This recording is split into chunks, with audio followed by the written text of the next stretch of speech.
போட்டியிடுவார்கள். அதிமுக இருக்கும் போது திமுக போட்டியிடாது. ஆனால் 2 பேரும் இருக்கும் போதும் இடைத்தேர்தலில் துணிந்து போட்டியிட்ட ஒரே அரசியல் இயக்கம் நாம் தமிழர் கட்சி மட்டும்தான். விக்கிரவாண்டியில ஓடி போயிட்டா, எல்லாம் ஓடி போயிட்ட. நான் தான் இந்தியா, நான் தான் என்டிஏ. எங்க போனேன்? எங்க போனேன்? எங்களுக்கும் அவருக்கும் தான் போட்டி போட்டிங்கிற. அப்ப என்ன காட்டுக்கூடல் போட்டி வைக்க போனியா? எங்க போன? எங்க போடாம போன? எங்க போன? ஈரோடு கிழக்கிலே ஐயா கருணாநிதி மகன் ஸ்டாலினுக்கும் பிரபாகரன் மகன் சீமானுக்கும் நடந்தது அங்க போட்டி. எங்க போன? எல்லாம் எங்க போன? நீ முடிவனிட்ட. ஐயா ராமசாமியை எதிர்த்து பேசிட்டான். அவர் பிறந்த மண்ணிலே இது பெரியார் மண்ணிலை, பெரியாரை எனக்கு மண்ணுதான் என்று பேசி நின்னாண்ட பிரபாகரன் மகன் அந்த தேர்தல்ல. என்ன பெரியார்? பெரியாரு உங்க பெரியார புதைச்சிருக்கிறது ஏன் மண்ணுடா. இதுல வந்து அங்க மண் இங்க மண். இது பெரியார் மண், வெட்டி வித்து தின்னு. இது திராவிடம், இது தமிழ் மண், பாதுகாத்து வை. அது தமிழ் தேசிய அரசியல். அது திராவிடம், தமிழ் தேசியம். அவரை பேசிட்டு அவன் டெபாசிட் கட்டுத்தொகை வாங்கிடக்கூடாது. எஜமா முடிவுட்டார். இங்க இருக்கிற சார் கள்ள ஓட்டு போடுவதை தடுக்க முடியல. ஒன்னால பல வாக்குகளை கதை சாத்திட்டு போடுறாங்க. கள்ள ஓட்டு என்ன புகாரளி தேர்தல் ஆணையம் கண்டுகொள்ளாது. எவ்வளவு முறையீடு ஏற்று பார்க்காது. காசு கொடுக்கிறான் வாக்குக்கு 1000 2000 தெரியுது, கேட்காது தேர்தல் ஆணையம். இதை எதையும் தேர்தல் ஆணையம் என் வாக்கை சரியாக எண்ணி சொல்லும் என்று என்னை நம்ப சொல்றான். பைத்தியக்காரன் நீ பைத்தியம், நான் பைத்தியம் இல்லடா. இப்ப அந்த தேர்தல் ஆணையம் தான் வாக்காளர் சிறப்பு சீர்திருத்தத்தை செய்துகிட்டு ஓடி வருது. அப்ப அந்த சிறப்புக்கு பதில் நம்மகிட்ட என்ன இருக்குது? என்ன இருக்குது? என்ன வேலை செய்யற நீ? உனக்கு வேலை மயிரில் ஒரு வேலையும் இல்லை. எங்களுக்கு கோடி வேலை இருக்குங்க. ஆத்தால போய் உழுது பொழைக்கணும், ஆடு மாடு மேய்க்கணும், களை எடுக்கணும், கரும்பு வெட்டணும், வயக்காட்டில் போய் வேலை செய்யணும். அப்பதான்டா சோறு. உழைக்கிற மேய்க்கணும். ஓட்டு இருக்கா? இது இருக்கா? ஏற்கனவே இளவு ஜனநாயகத்து மேல நம்பிக்கை இல்லாம என்ன இளவு காசு கொடுத்தாலும் 40 50 60 விழுக்காடு தான் வாக்கு பதிவாகுது. காரணம் என்ன? காரணம் என்ன? 100 பேர்ல 60 பேர் 70 பேர் 50 பேர். அது அதிகப்படியா நீ காசு கொடுக்கணும். ஓட்டுக்கு 2000 கொடுக்கணும், மிக்சி கொடுக்கணும், கிரைண்டர் கொடுக்கணும், லேப்டாப் கொடுக்கணும், எல்லாம் கொடுக்கணும். எளவு கர்மாந்திரம் பிரியாணி கொடுக்கணும், குவார்டர் கொடுக்கணும். எல்லாம் கொடுத்தா தான் 60 பேர் ஓட்டு போடவே வர்றான். ஏன் நம்பிக்கை இல்ல?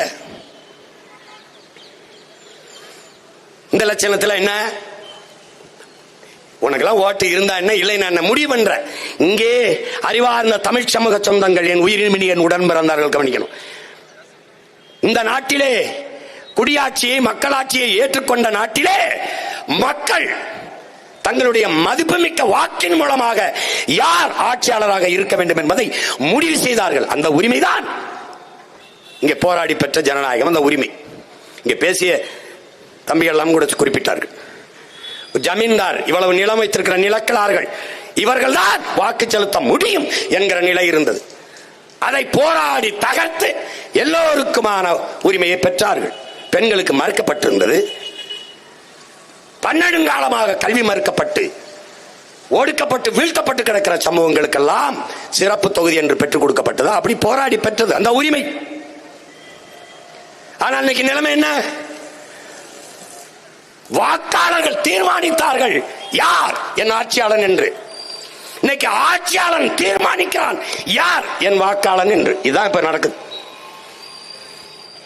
நாம கேட்கிறோமே தலைகீழ் மாற்றம், இந்த மாற்றம் தான் இங்கே நடக்குது. இந்த எஸ்ஆர் மூலம் என்ன நடக்க போகுது? சார் மூலம் எஸ்ஆர் மூலம் என்ன நடக்க போகுது? என் வாக்காளன் யார் என்பதை ஆட்சியாளன் தீர்மானிக்கிறான். இது ஜனநாயகமா என்பதை கற்றறிந்த பெருமக்கள், கற்றுக்கொண்டிருக்கிற எண்ணிலும் இலையை என் தம்பி தங்கைகள் தெளிந்து சிந்திச்சு புரிஞ்சுக்கணும்.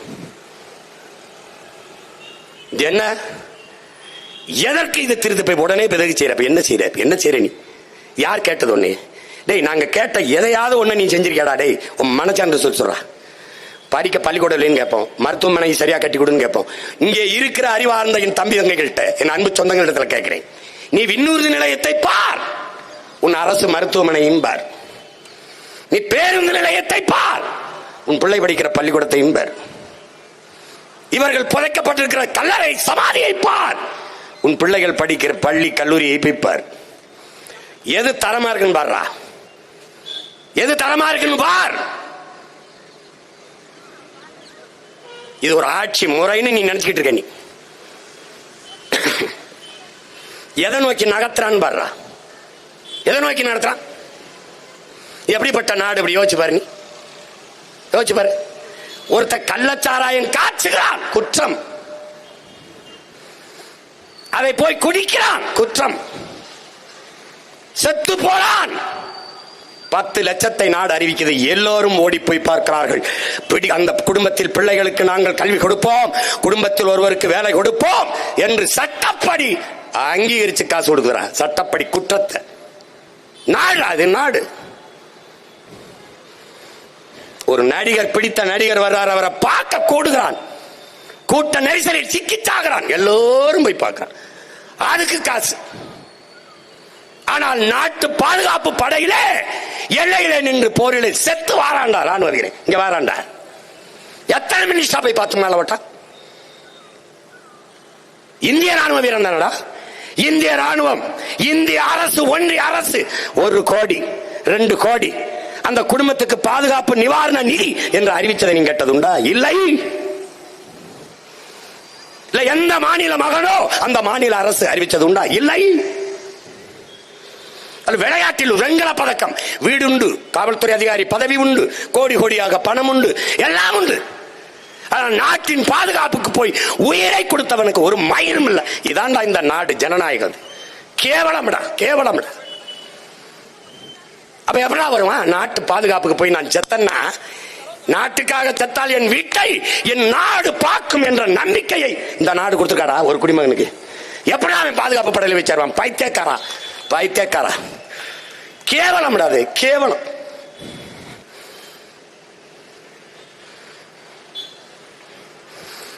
இது என்ன சொல்ற நீ? எவராவது பேசுவார் இந்த கருத்து? இது எவ்வளவு பெரிய பாதிப்பு. இந்த கொண்டு வரவன் யாரா? இந்த எஸ்ஐஆர் இது கொண்டு வரது, இந்த சிறப்பு சீர்திருத்தத்தை கொண்டு வரவன் யாரு? ஒரே ராத்திரில பணம் செல்லாதுன்னு சொன்னவங்க. பணம் செல்லாது. காரணம் என்ன? ஊழல் லஞ்சம் ஒழியும், கருப்பு பணம் ஒழியும். ஒளிஞ்சதா? ஒளிந்ததா? பிறகு அதற்கு எல்லா இடங்களிலும் அமலாக்கத்துறை சோதனை, வருமான வரி சோதனை நடக்கிறது. ஏன் ஒளியல? எத்தனை ஈடி ரைடு போடுற, போட்ட இடத்துல எல்லாம் பணம் வாங்கியிருக்க. நீ ஊழல் ஒழிப்பாய் நாங்க நம்பணும். எப்படி? இந்த கேள்வியை கேட்காதவன் எது எப்படி எப்படி உன்னால தூங்க முடியுது உனக்கு? சரி, பணம் செல்லாதுன்னு சொன்ன போது நீ சொன்ன காரணம் என்ன? ஊழல் லஞ்சம் ஒழியும், கருப்பு பணம் ஒழியும். அப்படின்னா எதுக்கு இவ்வளவு வேறு வீட்டில் விரட்டி வெட்டி எடுக்கிற? நீ பணம் செல்லாது என்று சொன்ன போது 50 நாளில் சொர்க்கத்தில் வைப்பேன் உங்களை என்று நம்முடைய மாண்புமிக்க பிரதமர் அறிவித்தது இருக்கு. செத்து பல பேர் சொர்க்கத்துக்கு போன வழியே ஒருத்தரும் போல. அந்த காலத்தை நினைவுபடுத்தி பார்.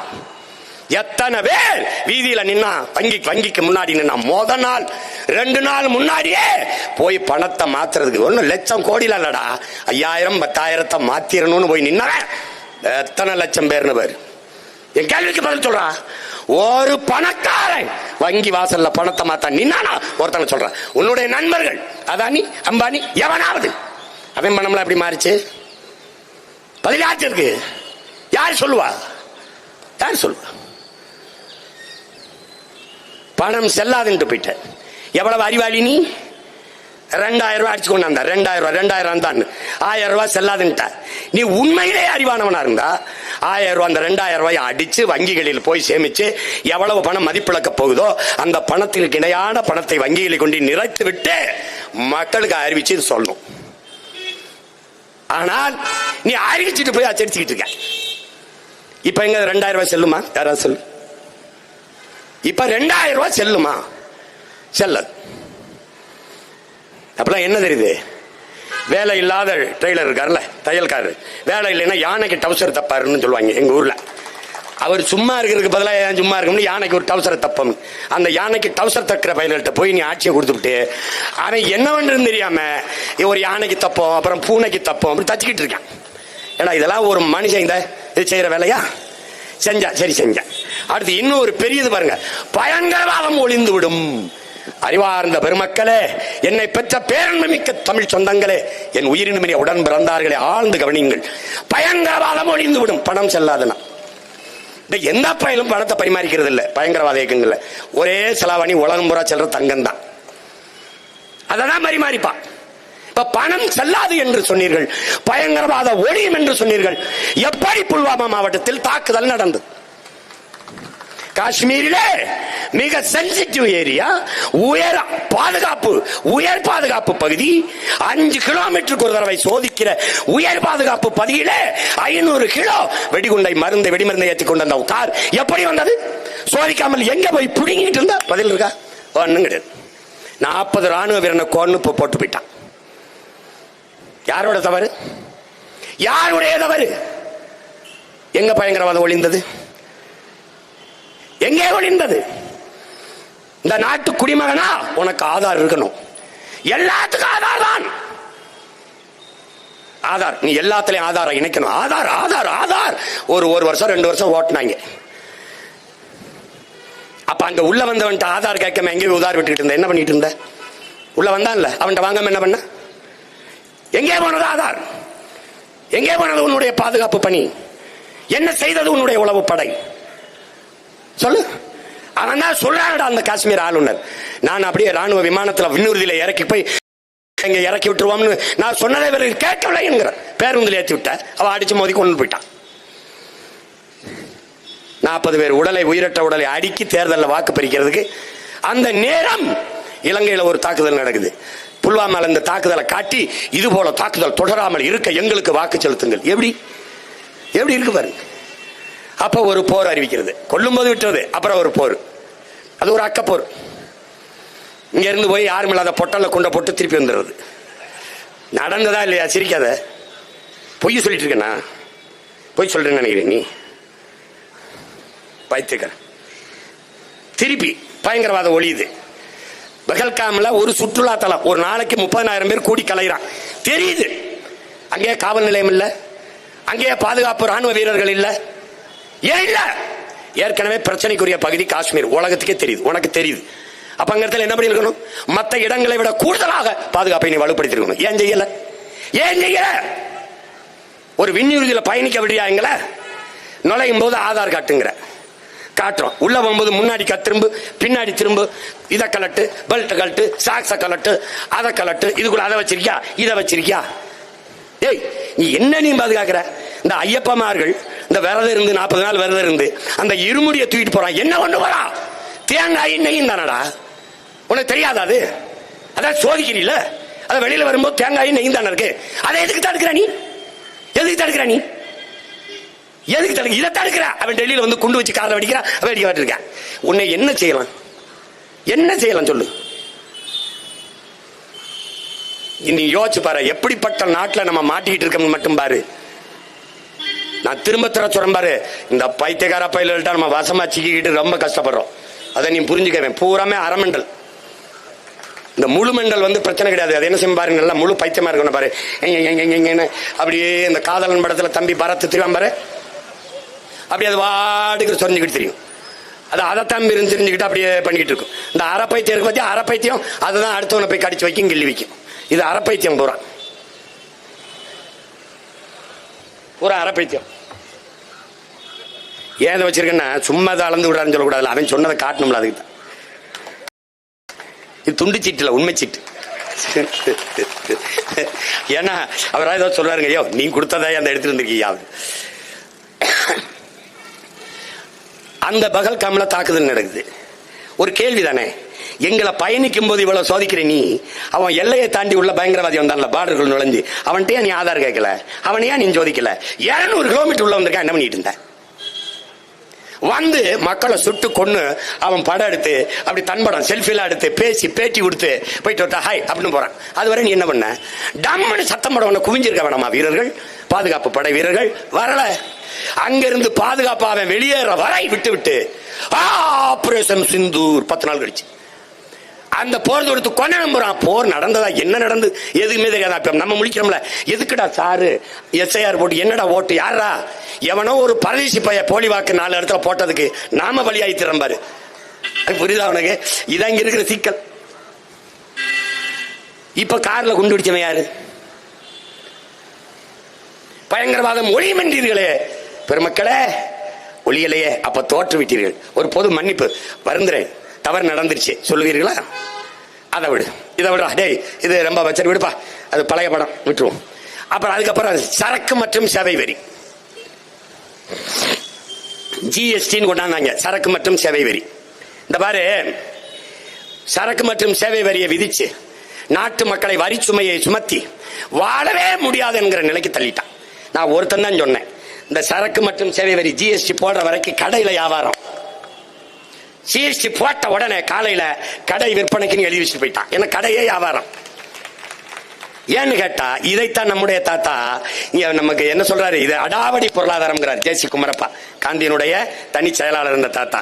அடாவடி பொருளாதாரம்னா என்னன்னு, அதாவது அண்ணே இந்த பாருங்க அண்ணே, நான் ஒரு 100 ஏக்கர்ல கரும்பண்ணேன், 10 ஏக்கர்ல வாழைனே, அதை நல்லா தண்ணி போட்டு ஊற வச்சு தோகை கழிச்சு மண் அணைச்சு வளர்த்து பறிஞ்சிருதுனே, கரும்பு நல்லா வளைஞ்சிருதுனே, வாழை தாரி விட்டுதுனே. காலையில ஆளுகளை கூட்டிட்டு வந்து வெட்டிட்டு போலான்னு வரும்போதுனே, ராத்திரியில குரங்கு யானையும் மொத்த கரும்பையும் வாழையும் சாப்பிட்டு போயிருதுனே. இது உழைச்சதா, வாழைக்கண்ட நட்டதா, தண்ணி பாய்ச்சினதா? ஆனால் உழைப்பு என்னது, பயனை யானையும் குரங்கும் அனுபவிச்சிருச்சு.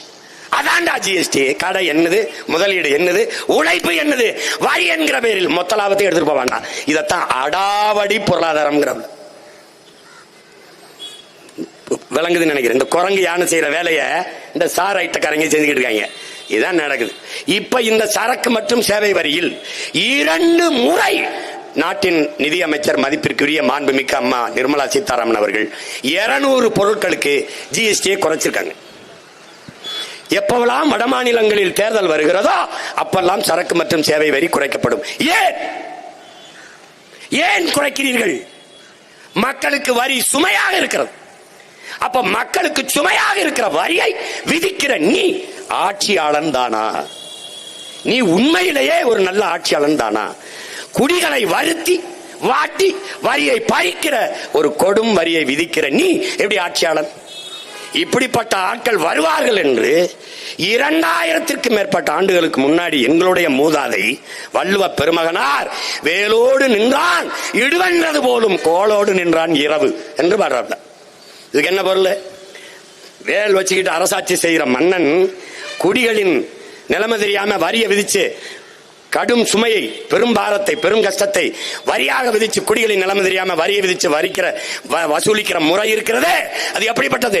ராத்திரியில முகமுடிய போட்டுக்கிட்டு குறுக்க கம்ப வச்சுக்கிட்டு என்ன வச்சிருக்க எடு அப்படின்னு பறிக்கிற திருட்டு பய செயல் இருக்குல்ல, அதுவும் அந்த மன்னனுடைய செயலும் 2 ஒண்ணுதாங்கிறவள. வேலோடு நின்றான் இடுவென்றது போலும் கோளோடு நின்றான் இரவு என்று வாரியது இந்த எஸ்ஐஆர்களுக்கு தான், இந்த சார்களுக்கு தான். இன்னைக்கு என்ன நடக்குது? சாலையில நீ போகும்போது குறுக்க கட்டையை விட்டு எவ்வளவு வச்சிருக்கா எடுங்கிறான். அதான் அவர் சொன்னது. கணக்கில்லாத சுமை.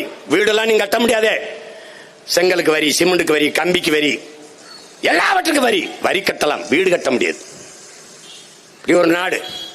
குழந்தைகள் சாப்பிடுகிற பிஸ்கட்டுக்கு 18 விழுக்காடு வரி. முதலாளிகளின் லாப தேவைக்கு விற்கிற குவியலுக்கு விற்கிற தங்க பிஸ்கட்டுக்கு 3 நாள் உட்கார்ந்து பேசி விவாதிச்சு 3 விழுக்காடு வரி விதிச்ச நாடு நம்முடைய நாடு. நீ பெரிய ஆள் தானே, மக்களின் நலன் சார்ந்த ஆட்சி முறையை நிர்வாகத்தை செய்யற மேதை தானே, அவர்களுக்கு வரியை குறைக்கிற? நீ விதிச்ச வரி மக்களை பாதிக்கிறது. அந்த பாதிப்போட தேர்தலில் நின்றால் நீ தோற்று போவாய். அதுக்கு பயப்படுற. இவ்வளவு பேசுறோம்ல, எதுவும் வராது. இந்த தமிழக வெற்றி கழகத்தை பத்தி ஏதாவது ஒன்று சொன்னோம்னு வச்சுக்கோங்க, பேசிவிட்டார், செய்து விட்டார், கால கொடுமை. இந்த ஏதாவது இந்த கேள்விக்கு பதில் இருக்கா பாரு. இந்த சார் கோஷ்டிகள்கிட்ட கேட்கிறேன், இவ்வளவு கேட்டு வரல, ஒரு பதிலும் இல்லை. இப்ப கடைசியா இங்க வர இப்ப வாக்கு சீர்திருத்தம், வாக்கு திருத்தம். உண்மையிலேயே நீ திருத்தணும்னா நீ இந்த எந்திரத்தை, இவிஎம் எந்திரத்தை, வாக்கு எந்திரத்தை தூக்கி போட்டு வாக்கு சீட்டு முறைக்கு வந்துரு. எப்படி போலி வாக்காளர் வருவான்? எப்படி வருவான்? நான் சொல்றேன் தவிர நான் கொடுத்திருக்கேன், படம் போட்டு காட்டிருக்கேன். இது வாக்கு சீட்டு, இது நன்கொடை சீட்டுன்னு கருதிக்க. இங்க அடிக்கட்டு இருக்கு, இது முனிக்கட்டு. இந்த இடத்துல என் படம் இருக்கு, இங்கேயும் என் படம் இருக்கு, இங்க என் விவரம் எல்லாம் முகவரி எல்லாம் இருக்கு. இப்ப நான் கைரேகை வச்சுட்டேன், நான் கையெழுத்து போட்டேன். இந்த அதிகாரிகிட்ட இந்த 2 இடத்துல என் கையெழுத்து போட்டேன். எனக்கு மை வச்சு போட்டு வாங்கன்றாப்ல வந்தேன். இதை வச்சுக்கிட்டு இந்த முனிக்கட்டை அப்படி கிழிச்சு கையில் கொடுத்துருவாப்ல. என்ன சொல்லுவாப்ல? பத்திரம். ஏன் வாக்காளர் உரிமை பெற்றதுக்கு மதிப்பில்லை, வாக்கு நான் செலுத்திருக்கேன் இந்த அடையாளம் வச்சிருக்கேன்ல, இதுக்கு தான் மதிப்பு. ஏன்? ஜனநாயக கடமையை இந்த நாட்டில் ஆற்றிய குடிமகன் என்ற சான்றை நான் பெற்றிருக்கிறேன். இப்ப ஒருவேளை அப்படின்னா 100 விழுக்காடு வாக்குப்பதிவு நடக்கும். ஒருவேளை வர முடியல, எங்க அப்பா இறந்துட்டார், என் தாய்க்கு முடியல, என் மனைவிக்கு பிரசவம் இல்ல, எனக்கு முடியல, அருகில் இருக்கிற ஒரு மருத்துவர்கிட்ட சான்றிதழ், அந்த மாவட்ட ஆட்சியர் வட்டாட்சியர் சான்றிதழ் வாங்கி ஒப்படைக்கணும். அது உரியது என்று கருதினால் அந்த இடத்துல வாக்கு நீக்கப்படாது. இல்லை என்றால் அவர் உரிய ஜனநாயக கடமை ஆற்றவில்லை என்று அவருக்கு வாக்காளர் உரிமை நீக்கப்படும், குடும்ப அட்டை நீக்கப்படும், மின் இணைப்பு துண்டிக்கப்படும், நீர் விநியோகம் துண்டிக்கப்படும். 1 மணி நேரம் நீ வரிசையில் வாக்கு செலுத்த முடியல. தேச துரோகம் என்பதும் பயங்கரவாதம் தீவிரவாதம் என்பதும் தெருவுக்கு தெரு குண்டு வைப்பதோ கொள்ளையடிப்பதோ வளங்களை சுரண்டுவதோ லஞ்சம் ஊழல் வருவதோ அல்ல. வாரிசையில் நின்று வாக்கை செலுத்தி தனக்கான அரசை, ஒரு நல்ல அரசை தேர்வு செய்ய தவறுகிறதும் தேச துரோக குற்றம்தான், ஜனநாயக துரோகம்தான். அப்படிப்பட்ட தேச துரோக குற்றவாளிகளுக்கு உரிமை எதற்கு? என் தாத்தன் எத்தனை ஆண்டுகளுக்கு முன்னாடி வாக்குக்கு காசை கொடுப்பவன் பாவி, அந்த காசை வாங்கி கொண்டு வாக்கு செலுத்துகிறவன் தேச துரோகி என்று என் தாத்தா தெய்வ திருமகன் எத்தனை ஆண்டுக்கு முன்னாடி தேச துரோக குற்றத்தை தொடர்ந்து செய்கிறார்கள். இப்ப இந்த முறையை கொண்டு வந்து நான் ஒரு வய ஓட்டு போடாம இருக்க மாட்டான், எல்லா வரிசையில் நிப்பா. இங்க கள்ள ஓட்டுங்கிற பேச்சு கிடம் இல்லை. ஏன்? இந்த வாக்ககத்தில் 500 வாக்குகள் தான் இருக்கிறது என்றால் நீ எண்ணும் போது இந்த முனிக்கட்டை என்னவா ஓட்ட 500, அடிக்கட்டை என்னவா 500 சமமா பொருந்தது, டேலியாவது கள்ள ஓட்டு இல்ல. சரிதானே? நீ வா, இது திருத்தம், சிறப்பு சீர்திருத்தம், இதை செய்ய மாட்டேன். ஏன்? உனக்கு அறிவு கிடையாது. இதை செஞ்சுட்டா என்ன ஆயிரும்? நான் நின்றுவேன், நீ நடுத்தரவில் நின்றுவேன். அதான் பிரச்சனை. நீ இன்னும் இந்த ஓட்டு பெட்டிய அருமை சகோதரர் 50,65 வாக்கு பீகார்ல தூக்கிட்டாங்க. தூக்குவான், எந்திரத்தை தூக்கிப்பாடா, வாக்கு முறைக்கு வாடா. உலகத்துல எந்த நாடு இந்த இவிஎம் எந்திரத்தை தயாரிச்சு கொடுக்கிற ஜப்பான் மைக்ரோ எலக்ட்ரானிக் சிப் அந்த நிறுவனம் பயன்படுத்துதா? அந்த நாடு. நீ போற்றுகிற அமெரிக்கா பயன்படுத்துதா? ஐரோப்பிய நாடுகள் பயன்படுத்துதா? 3 நாடு, நைஜீரியா, இந்தியா, பங்களாதேஷ் தூக்கி போட்டு போயிட்டான். நீ இதை இன்னும் கட்டி பிடிச்சிருக்க. ஏன்? உன் மேல உனக்கு நம்பிக்கை இல்லை. இந்த பெட்டி 2 பெட்டி வச்சிருக்க. லெப்ட் ஹேண்ட் இந்த மணி பெட்டி, ரைட் ஹேண்ட் இந்த ஓட்டு பெட்டி. இது நோட்டு பெட்டி, இது ஓட்டு பெட்டி. That's all. அப்படி நடந்துகிட்டு இந்தியா சவர் நேஷன் ஹே, பாரத் மாதா கே ஜெய் ஹே, நீ இன்னும் வண்டி ஓட்டிட்டு திரா. நீ எழுதி வச்சுக்க, ஒரு நாள் சத்தியத்தின் மகன் என் தாய் தமிழுக்கு ஆற்றல் இருந்தா. நான் சொல்றேன்டா, இலங்கையிலே, பங்களாதேஷிலே, வெனிசுலாவிலே, நேபாளிலே நடந்த மக்கள் கிளர்ச்சி இந்த நிலத்தில் நடக்கல. நாம் பிரபாகர மகன். நீ எழுதி வச்சுக்க. நீ அங்கே நடந்த கிளர்ச்சிக்கு தலைமை ஏற்க ஒருவன் இல்லை. இங்கே ஒரு மகன் 15 ஆண்டுகளாக காத்துக்கிட்டு இருக்கேன். பங்களாதேஷ் அதிபர் தப்பி வந்தார், நீ அடைக்கலம் கொடுத்த. ஆனால் நீ தப்பி எங்க போவாய் நான் பாக்குறேன். அவன் ஒரு ஸ்டேட், நீ 39 ஸ்டேட், 8 யூனியன் ஒன்றிய பிரதேசம். நீ தாப்பிக்க முடியாது. சேட்டை பண்ணி எடுத்துற. நீ என்ன ஓட்ட தூக்கு, அதை தூக்கு, இதை தூக்கு, எதை பத்தி கவலைப்படுற? நீ உலகெங்கிலும் மாறுதலை செய்தவன், தன் நாட்டை உயர்த்தி காட்டியவன், கட்டியவன் எல்லாம் மனச்சான்று வழி நடத்தியபடி நடந்தவன் தாங்கிறான். அப்படித்தான் லீ குவான் யூ, அப்படித்தான் எல்லாம். நீ அப்படி இல்லையே, அப்படி இல்லையே. நீ கொடுமை. என்ன நடக்குதுன்னா, அன்னைக்கு என்கிட்ட வர்த்தகம் செய்ய வந்தான் வெள்ளைக்காரன். வர்த்தகம் செய்ய வந்தவன், வியாபாரம் செய்ய வந்தவன் என் நிலத்திலே அரசியல் செய்தான். அடிமை இந்தியாவில். ஆனால் விடுதலை பெற்ற இந்தியாவில் அரசியல் செய்ய வந்தவன் வியாபாரம் செய்து கொண்டிருக்கிறான். இது 2 தான் இங்க இருக்கிற சிக்கல்.